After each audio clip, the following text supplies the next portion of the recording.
Oke, selamat datang kembali di channel YouTube Ruang Para Bintang. Oke, kali ini kita akan coba kembali membahas lanjutan dari soal Sipenmaru Poltekkes tahun 2016. Nah, jadi ini bagi adik-adik kami yang mau persiapan di tahun 2021, ini sebagai bahan klien untuk terus belajar, mudah-mudahan bisa dipahami dan menjadi bahan latihan klien gitu ya. Nah, jadi semoga ini bisa bermanfaat nantinya. Nah, buat adik-adik kami, silakan di-share video ini, kemudian uh, boleh dilatih, kemudian juga boleh uh, untuk dikembangkan lagi dengan membuat soal-soal yang mirip seperti ini untuk dilatih gitu. Jadi silakan mencari mungkin dari googling gitu ya, dari dengan cara googling gitu. Nah, jangan lupa juga untuk yang sudah nonton video ini silahkan di subscribe, oke? Nah, jadi langsung saja kita coba bahas videonya atau soalnya di sini.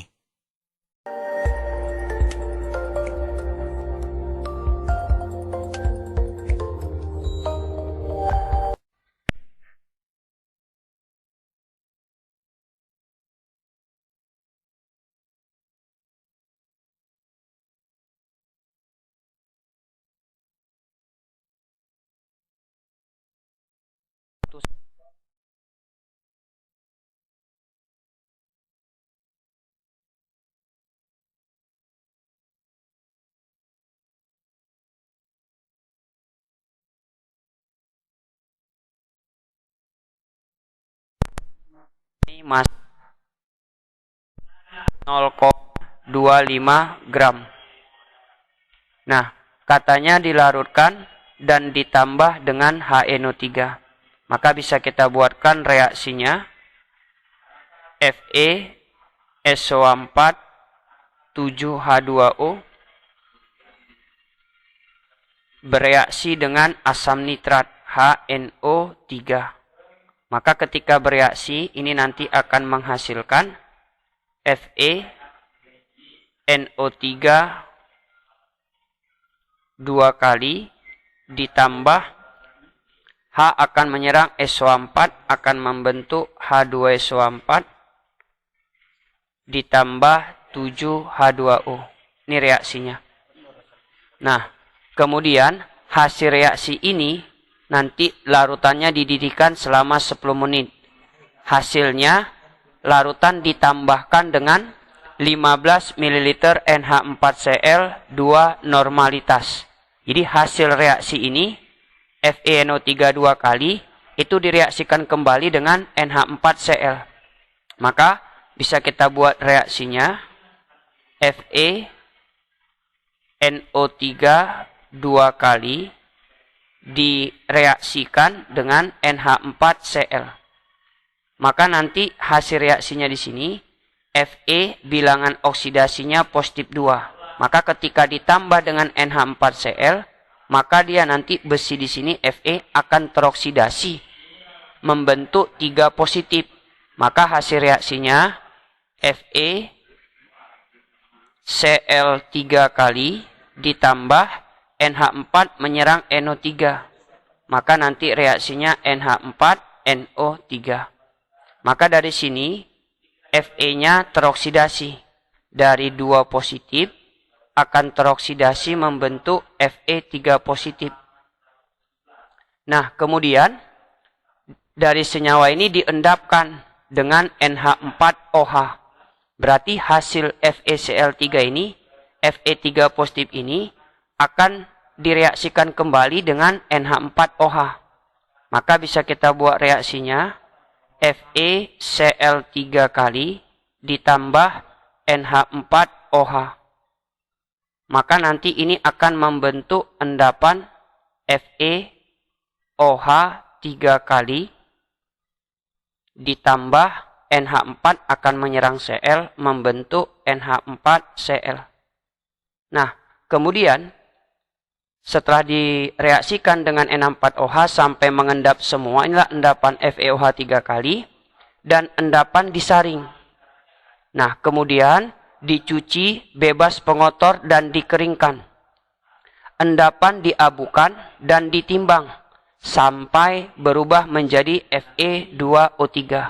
Jadi endapan FeOH3 kali ini nanti akan diabukan.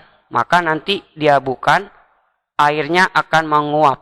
Maka FeOH3 kali ini akan berubah menjadi Fe2O3. Nah, endapan Fe2O3 ini dikasih tahu itu sebanyak 0,2129 gram.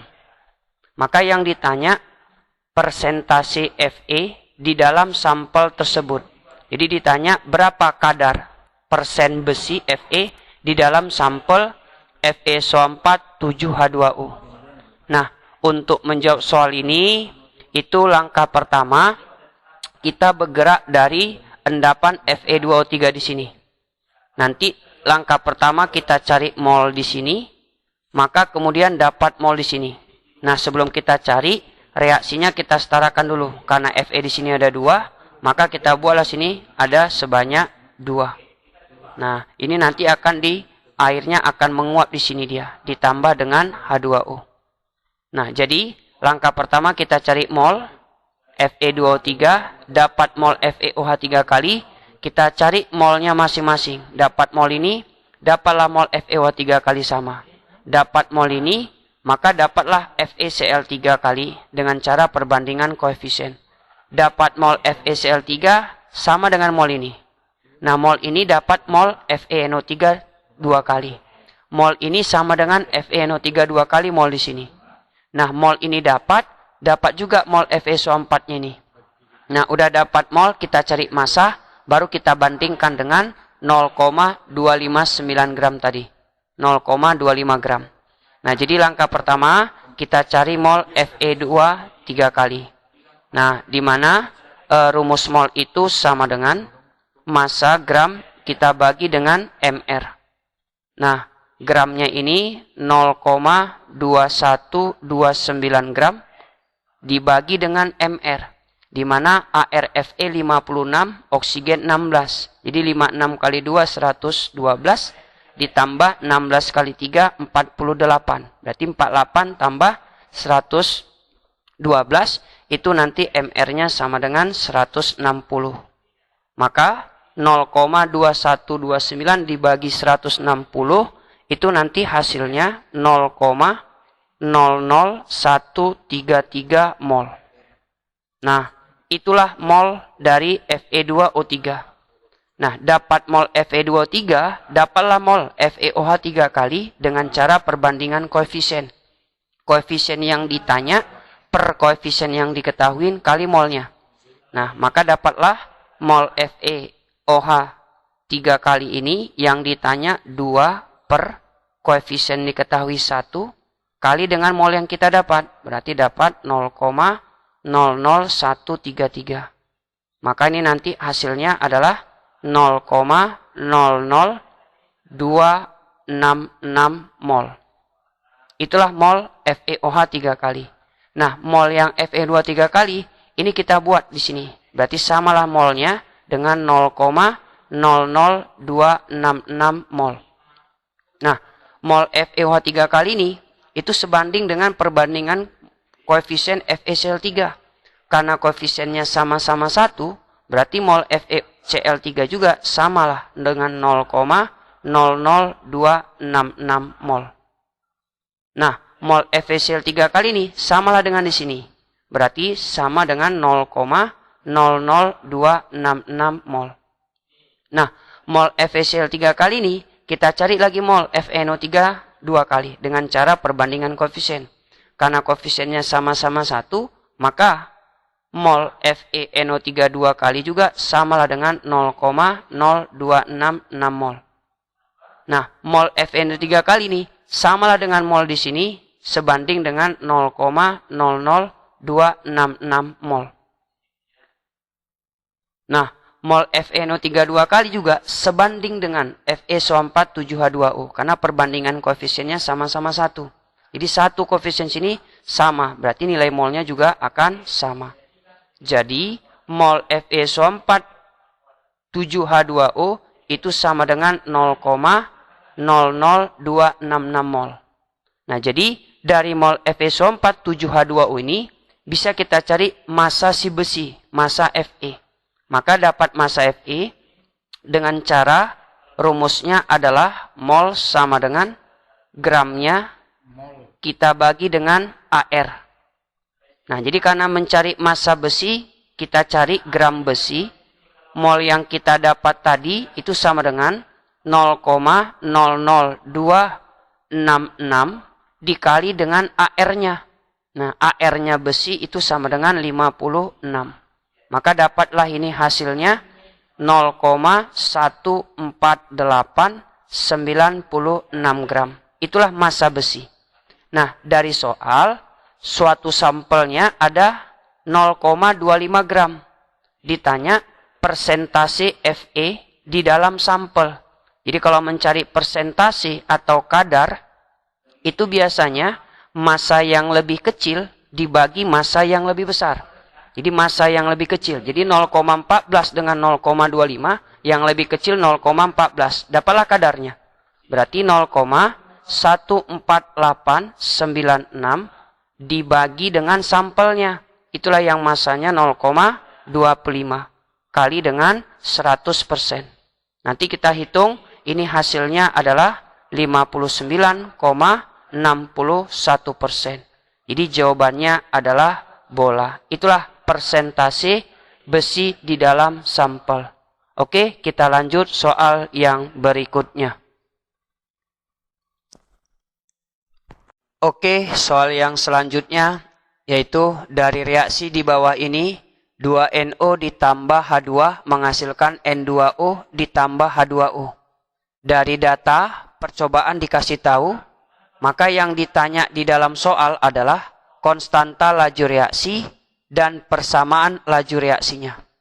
Maka untuk menjawab soal ini, itu terlebih dahulu kita tentukan persamaan laju reaksinya. Jadi kita tulis persamaan laju.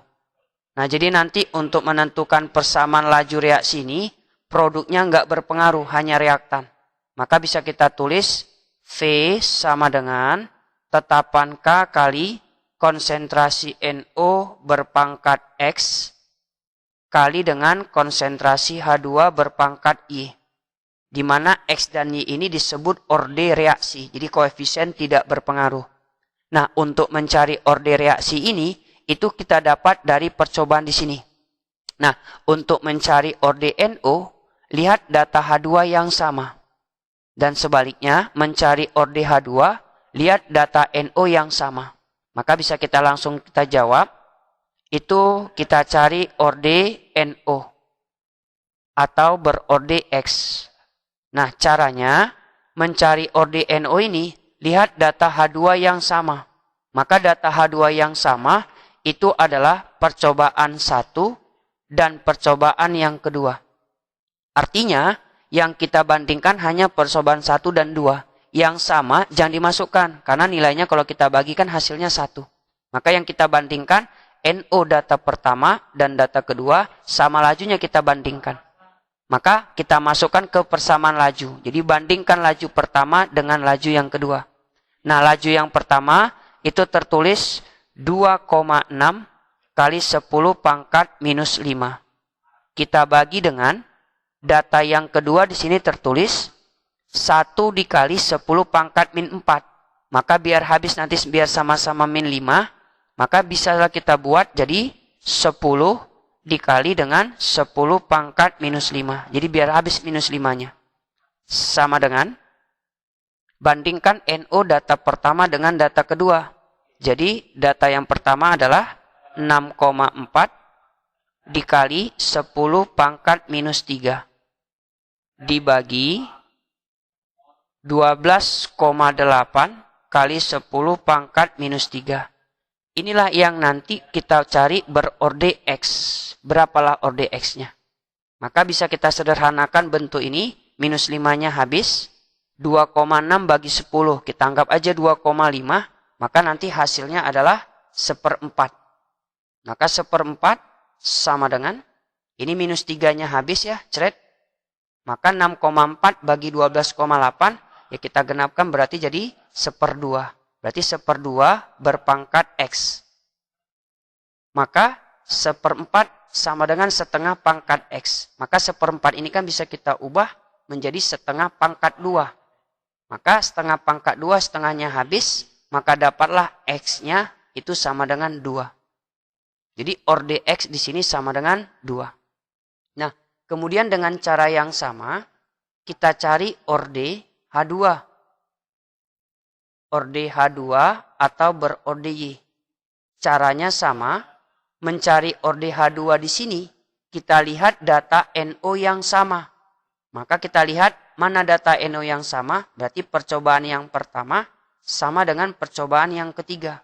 Jadi yang kita bandingkan, percobaan 1 dan 3. Caranya sama. Nah, yang sama ini kita coret berarti nggak berpengaruh. Karena kalau kita bandingkan hasilnya 1. Maka yang kita bandingkan H2 data pertama, H2 data ketiga, kita bandingkan nilai lajunya 1 dan 3. Kita masukkanlah ke persamaan tadi. Jadi laju pertama banding laju ketiga. Nah, laju pertama itu adalah 2,6 dikali 10 pangkat minus 5 dibagi. Nah, laju yang ketiga itu adalah 5,1 kali 10 pangkat minus 5. Sama dengan H2-nya kita bandingkan 1 dan 3. Maka di sini dapat 2,2 kali 10 pangkat minus 3 dibagi 4,4 dikali 10 pangkat minus 3. Inilah yang berorde Y. Makanya mau kita cari berapa ordenya. Makanya bisa kita sederhanakan habis ya. Berarti 2,6 bagi 5,1 ya kita genapkan kurang lebih 1/2 juga. Sama dengan, ini juga sama dengan 1/2. Maka inilah yang berorde Y. Maka setengah sama dengan setengah pangkat Y. Setengah itu kan sama dengan setengah pangkat 1. Berarti setengahnya habis. Maka dapatlah Y-nya sama dengan 1. Jadi kesimpulan, orde X-nya 2, orde Y-nya 1. Jadi kalau ditanya orde total, berarti kita jumlahkan. Orde totalnya sama dengan 3. Maka di sini bisa kita tulis, X-nya 2 masukkan ke persamaan laju, Y-nya 1 masukkan. Maka dapat kita peroleh persamaan laju reaksinya adalah V atau R nanti sama dengan K tetapan kali konsentrasi NO berorde 2 kali dengan H2 berorde 1. Maka dari sini bisa kita tentukanlah dapat nanti jawabannya. Pastilah nanti jawabannya adalah C. Cuman kita tentukan berapa nilai K. Kalau option A, NO berorde 2, H2 berorde 2. Kan salah. Yang benar, NO berorde 2, Y-nya berorde 1. Maka pasti jawabannya C. Tapi kita cari dulu tentukan tetapannya. Biar memastikan jawabannya adalah C. Maka dari sini dapatlah persamaan lajunya. V sama dengan K dikali konsentrasi NO berpangkat 2, H2 berpangkat 1. Nah, untuk mencari nilai tetapan laju reaksi K ini, caranya kita masukkan ke salah satu data. Bebas mau data keberapa. Boleh data pertama, semua data pertama. Boleh data kedua. Nah, kita ambil aja data yang pertama ya. Kita masukkan data yang pertama. Jadi V data pertama adalah 2,6 dikali 10 pangkat minus 5 sama dengan K-nya mau dicari tetapannya.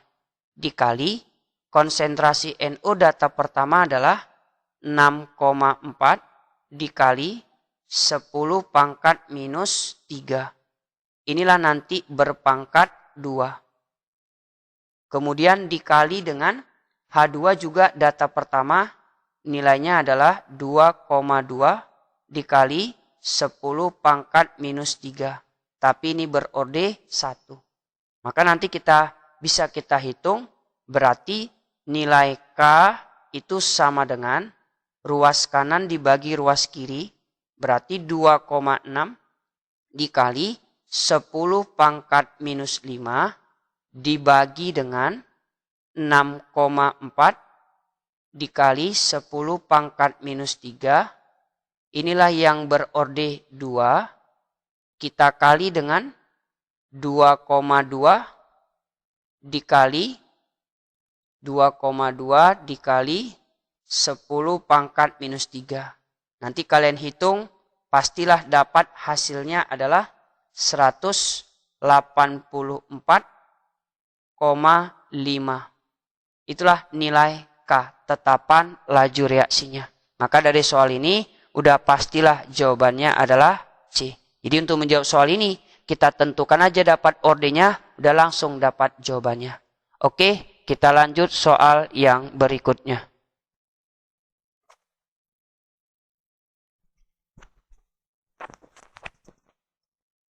Oke, soal yang selanjutnya. Diketahui reaksi berikut. Nah, reaksi yang pertama, C ditambah setengah O2 menghasilkan CO. Nilai entalpinya kalornya sebesar min A kilojoule. Reaksi yang kedua, 2CO ditambah O2 menghasilkan 2CO2. Nilai kalornya entalpi sama dengan min B kilojoule. Reaksi yang ketiga, C ditambah O2 menghasilkan CO2. Nilai entalpi sama dengan minus C. Nah, soalnya, menurut hukum Hess, hubungan antara A, B, dan C dinyatakan dalam. Nah, untuk menjawab soal ini, kita harus tahu dulu konsep daripada hukum Hess. Nah, kenapa dibilang hukum Hess? Karena penemu dari konsep termokimia kalor reaksi itu adalah hukum Hess. Nah, hukum Hess menyatakan bahwa kalor itu tidak bergantung. Kalor tidak bergantung pada jalannya reaksi. Tidak bergantung pada jalannya reaksi, tetapi kalor bergantung pada awal dan akhir. Kalor tergantung pada tahap awal dan akhir. Artinya, bahwasanya kalor itu mau bagaimana bentuk reaksinya, mau berapa panjang lintasan reaksinya tidak berpengaruh. Yang mempengaruhi hanya pada tahap awal dan akhir. Nah, untuk mengerjakan soal ini, di konsep di dalam termokimia itu nanti berlaku yang pertama, kalau reaksinya dibalik. Kalau reaksi termokimianya dibalik, maka harga entalpi di sini akan berubah tanda. Jadi kalau reaksi dibalik, entalpi berubah tanda. Artinya, kalau misalnya lah reaksi yang pertama ini kita balik, yang kiri ke kanan, yang kanan ke kiri, maka entalpi sini akan berubah tanda. Jadi kalau dia min A menjadi positif A. Kalau dia entalpinya positif, kita balik reaksinya menjadi negatif. Jadi entalpi berubah tanda. Yang kedua, kalau reaksinya dikali, kalau reaksi termokimianya dikali, maka entalpi juga harus dikali. Kalau misalnya dikali 2 reaksinya, maka entalpinya juga dikali 2. Nah, yang ketiga, yang terakhir, kalau reaksinya dijumlahkan, ketiga reaksinya dijumlahkan semua, maka entalpinya juga harus dijumlahkan. Nah, untuk menjawab soal ini, triknya ada 3 reaksi. Nah, yang paling bawah itu kita batasi. Nah, kita batasi, reaksinya tertulis C ditambah O2 menghasilkan CO2. Nah, dikasih tahu entalpi yang ketiga ini adalah sama dengan min C, kilojoule. Maka yang 2 reaksi yang di atas ini, reaksi pertama dan yang kedua, kita susun harus sama dengan yang di bawah. Kalau enggak sama, maka ini boleh kita ganti-ganti reaksinya. Bisa dibalik, bisa dikali. Nah, contoh reaksi yang ditanya ini ada unsur C. Nah, kita lihat unsur C. Reaksi yang pertama atau yang kedua ada unsur C. Maka lihat reaksi yang pertama. Nah, reaksi yang diminta C di sebelah kiri, tanda panah. Yang dikasih tahu juga sebelah kiri, berarti reaksinya tetap. Kemudian koefisiennya juga satu sama. Berarti reaksi yang pertama tetap aja, nggak usah kita ubah-ubah. Berarti reaksinya C ditambah setengah O2 menghasilkan CO. Entalpinya itu sama dengan minus A kilojoule. Kemudian reaksi yang berikutnya kita lihat. Di sini ada CO2 tertulis sebelah kanan. Berarti reaksi kedua juga ada CO2 sebelah kanan. Tapi diminta koefisien di sini 1. Nah, di sini reaksi yang kedua, si CO2 koefisiennya 2. Kan nggak sama dengan yang diminta, yang dicari. Maka reaksi yang kedua, kita lakukan perubahan. Yaitu dengan cara membagi 2 semuanya. Atau dikali setengah. Maka kalau ini dikali setengah, maka setengah kali 2, maka dapat 1. Maka hasilnya adalah CO ditambah 1 kali setengah, berarti setengah O2 menghasilkan, ini adalah CO2. Nah, karena reaksinya dikali setengah, maka entalpinya juga ikut dikali setengah. Maka entalpinya sudah berubah, enggak lagi min B, maka entalpi sama dengan min setengah B. Ini reaksinya kita jumlah. Kalau nanti reaksinya dijumlahkan, maka entalpinya juga tinggal kita jumlahkan. Nah, tapi kita cek dulu, apakah reaksi yang ini harus sama dengan di bawah. Nah, artinya kalau sama-sama di kiri itu ditambah, sama-sama kanan ditambah. Kalau zatnya berlawanan tanda panah, itu artinya kurang. Contoh, CO di sini ada di ruas kanan, CO ada di ruas kiri. Maka bisa kita buatlah ini habis. Habis CO-nya. Kemudian C yang di sini, inilah dia C-nya. Nah, ini setengah tambah setengah. Maka setengah tambah setengah adalah 1. Inilah O2-nya. Maka inilah CO2-nya. Berarti reaksinya sudah pas. Nah, kalau reaksinya sudah pas, tinggal kita jumlahkan. Berarti dapatlah ini min A ditambah min setengah B. Berarti tetap kurang setengah B. Min setengah B sama dengan minus C. Nah, kita lihat persamaan ini ada nggak di option. Nah, maka kalau nggak ada, bolehlah kita ganti. Misalnya, kita pindahkanlah, kita kalilah ini semua dengan min setengah. Kalau kali dengan min setengah, kita kali dengan minus. Semuanya kita kali dengan minus, maka ini dapatlah jadi persamaannya A ditambah setengah B itu sama dengan C. Nah, coba kita lihat di option. Kira-kira mana yang lebih tepat? Nah, C sama dengan A ditambah setengah B. Nah, kita lihat dulu yang A. Setengah B sama dengan 2A ditambah C. Pasti salah. Kemudian 2A sama dengan C dikurang B. Nah, boleh juga kita lihat reaksi yang option B. Ini reaksinya kita kali 2. Kita kali 2 lagi. Maka ini dapat jadi 2A ditambah B.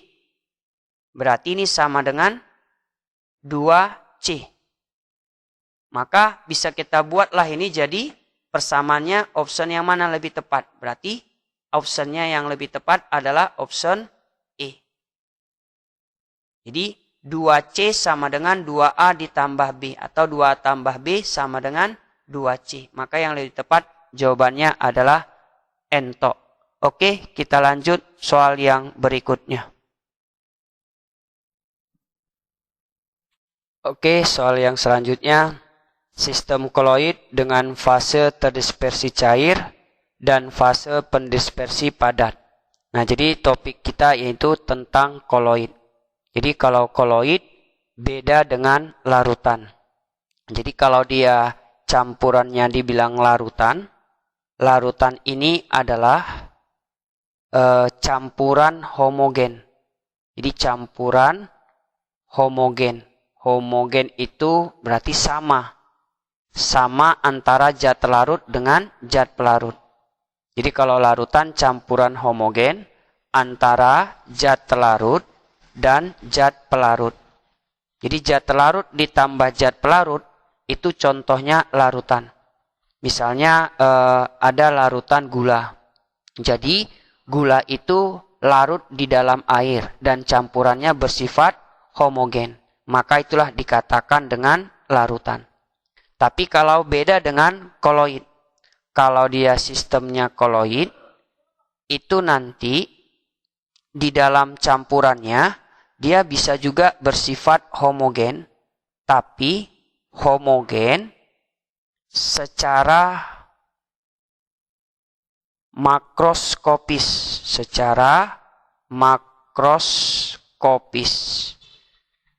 tetapi nanti secara heterogen, tetapi dia nanti campurannya bersifat heterogen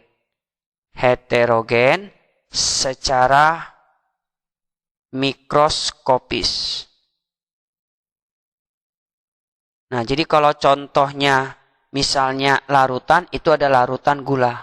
Tapi kalau contoh sistem koloid, yaitu biasanya pada susu. Jadi susu ini bukan termasuk jenis larutan, tetapi jenis daripada koloid. Nah, untuk soal ini, katanya sistem koloid itu terdiri dari fase terdispersinya cair dan fase terdispersinya padat. Jadi kalau terdispersinya cair, terdispersinya padat, fase terdispersinya cair, dan fase pendispersinya adalah padat, itu nanti disebut dengan namanya emulsi padat. Ini contoh nama koloidnya adalah emulsi padat. Nah, jadi kalau nanti pada emulsi padat, terdispersinya cair dan pendispersinya padat, itu biasanya contohnya yaitu keju. Bisa juga nanti membentuk gel. Dan bisa contohnya adalah mentega. Inilah contoh kalau sistem koloid terdispersinya cair dan pendispersinya padat. Maka dari option dari A sampai E, maka yang lebih tepat yaitu jawabannya adalah bola ya. Selai juga termasuk terdispersinya cair dan pendispersinya padat. Nah, inilah soal kita. Nah, jadi sampai di sini pembahasan kita untuk soal masuk bersama ujian Poltekkes. Sampai jumpa nanti prediksi berikutnya tentang ujian masuk Poltekkes. Terima kasih.